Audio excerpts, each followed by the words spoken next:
और मेरी जीजियों से और मेरे जीजाओं से निवेदन है, एक बात याद रखिएगा, अपने भीतर उतार कर रखिएगा। आज शरद पूर्णिमा है, कार्तिक का महीना प्रारंभ हो जाएगा, कार्तिक पूर्णिमा तक चलेगा। तुमको अगर लग रहा है कि मेरे दशा नहीं बदल रही, मैंने दिशा बदल कर देख लिया, मैंने घर का रुख बदल कर देख लिया, दुकान बदल कर देख ली, सब कुछ बदल कर देख लिया, आज साउंड सेट नहीं है, तुमने घर का फर्नीचर बदल कर देख लिया, सब कुछ बदल कर देख लिया, तो अब एक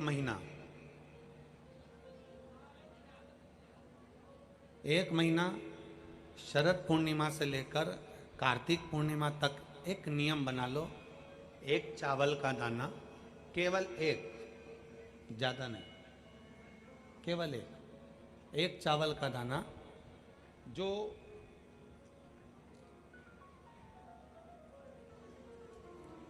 अशोक सुंदरी वाली जो जगह है सामने, एक चावल का दाना जो अशोक सुंदरी वाली जगह है, बस उस पर एक चावल का दाना चढ़ाने का एक नियम आप बना लीजिए।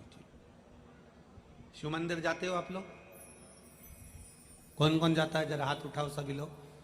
हाँ ठीक है, रखो रखो, धन्यवाद, प्रणाम आपको, नमन, जो आप भगवान शंकर के मंदिर जाते हो। बहुत जरूरी है शिव के मंदिर जाना, भगवान के मंदिर जाना। ये विधर्मियों ने जो हमारे मंदिरों को पूर्व में तोड़ा है ना, उसका कारण कोई दूसरा नहीं था, उसका केवल एक ही कारण था कि हमारे सनातनियों ने मंदिर जाना छोड़ दिया था, इसलिए उन्होंने तोड़कर अपना अपना स्थान बना लिया।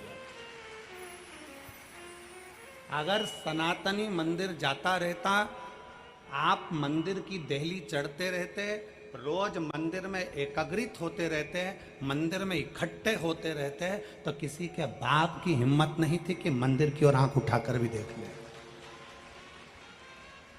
शिव महापुराण की कथा केवल एक ही काम करती है कि रोज मंदिर जाओ।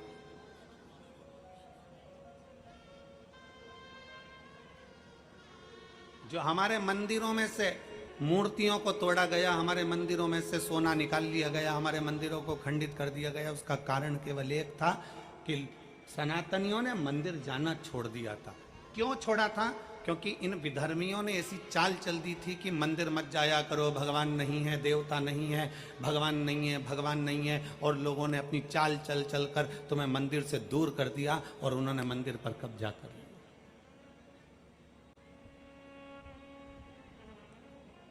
रोज जाओ मंदिर शिव को जल चढ़ाने के लिए। तेरे मंदिर में आना मेरा काम है और मेरी बिगड़ी बनाना तेरा काम। कभी तो सुनेगा।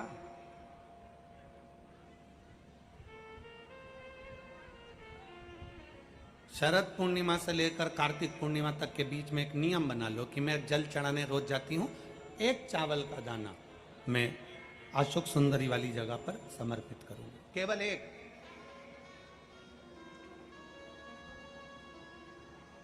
चावल का दाना समर्पित कब करना है? जब आपका शंकर भगवान पे जल समर्पित हो जाए, शिव जी पर जल आप चढ़ा लो, चढ़ाने के बाद वो चावल का दाना जो आप अपनी पल्लू में बांध के लाई हो, या गठरिया में बांध कर लाई हो, या जो जैसे भी भाव से आप लेकर आई हो, डलिया में, पल्लू में, जैसे आप लाए वो चावल का दाना,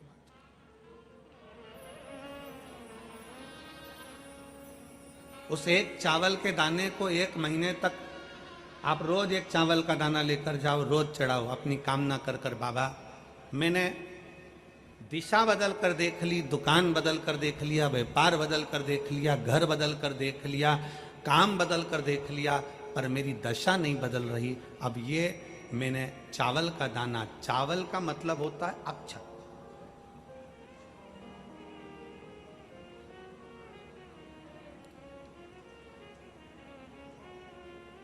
सबसे पहला अक्षता, सबसे पहला अक्षता। कभी अगर मौका मिलेगा ना तो ऐसी ही कोई शिव महापुराण की कथा में हम जो कल्याण के अंक पढ़ते हैं, जिन जिन कल्याण को हम पढ़ते हैं, कल्याण का अंक जो निकलता है उसको हम पढ़ते हैं, तो उसमें बहुत सुंदर सुंदर बातें मिलती हैं। कभी अगर मौका मिलेगा तो एक बार कल्याण का अंक शिव का हम आपको एक एक पृष्ठ का दर्शन कराएंगे कि उस पृष्ठ पर क्या लिखा। स्वयं अन्नपूर्णा महारानी काशी में विराजमान होकर नंदी पर बैठ कर आए हुए देवादिदेव महादेव की साक्षी में कहती है, स्वयं अन्नपूर्णा महारानी काशी की पवित्र भूमि पर नंदी पर बैठ कर आए हुए भगवान शंकर से कहती है, भोले बाबा, हे शिव, हे शंकर, हे विश्वनाथ, विश्व का भरण पोषण करने वाले हे विश्वनाथ,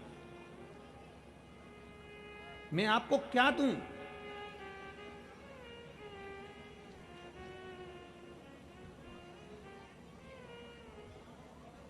मैं आपको क्या प्रदान करूं? अन्नपूर्णा महारानी कहती है कि मैं आपको क्या दूं जिससे संपूर्ण ब्रह्मांड का कल्याण हो जाए और आपकी कृपा दृष्टि मुझ पर हो जाए और मेरी भी दशा बदल जाए। मैं आपको क्या दूं? क्या प्रदान करूं मैं आपको? दुनिया के लोग कहते होंगे कि भगवान को सोना देना, चांदी देना, हीरा देना, पन्ना देना, रतन देना, आभूषण देना कल्याण का अंक कहता है। अन्नपूर्णा जी कहती हैं कि मुझे आपको क्या प्रदान करूं? भगवान शंकर मुस्कुरा कर कहते हैं, अन्नपूर्णे, केवल एक अक्षता तुम मुझे देती है तो मैं तुझे तेरी दशा भी बदल सकता हूं और तेरी दिशा भी बदल सकता हूं और तुझे अन्नपूर्णा माता के स्वरूप में पुजवा भी सकता हूं। एक अक्षता, एक बेलपत्र और एक लोटा जल, यह हमारी जिंदगी की सार्थकता है। एक अक्षत, एक बेलपत्र, एक लोटा जल, यह हमारी जिंदगी की सार्थकता है। शिव महापुराण की कथा कहती है, शरद पूर्णिमा से लेकर कार्तिक पूर्णिमा तक एक चावल का दाना अशोक सुंदरी वाली जगह पर, अशोक सुंदरी की जगह मालूम है ना सबको? सबको स्मरण में है?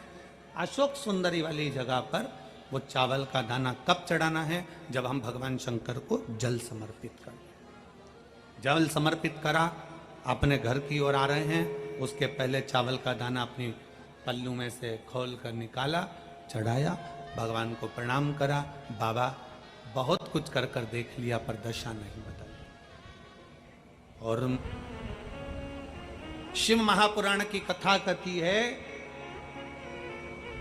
शरीर में अगर रोग हो गया है, शरीर में कैसा भी बड़े से बड़ा भी अगर रोग हो गया है, कैसी भी बीमारी शरीर के अंदर अगर लग गई है, तो शिव महापुराण की कथा कहती है कि प्रयास करो, हफ्ते में, महीने में एक बार एक चावल का दाना, एक सफेद पुष्प और थोड़ी सी भस्म, शंकर भगवान को भस्म ना हो तो अबीर, अबीर आप लोग जानते होंगे गुलाल के साथ अबीर चलती है, अबीर श्वेत आती है, सफेद अबीर आती है,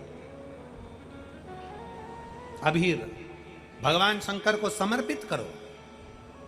बहुत रोग ग्रसित हो गया, शरीर में बहुत बड़ा रोग हो गया, छूटने को तैयार नहीं है, बड़े बड़े इलाज करवा लिए, बहुत दिखा लिया, बहुत सब दूर इलाज करवाया, सब दूर दिखाया, पर मिटने को तैयार नहीं है, तो फिर अबीर का प्रयोग,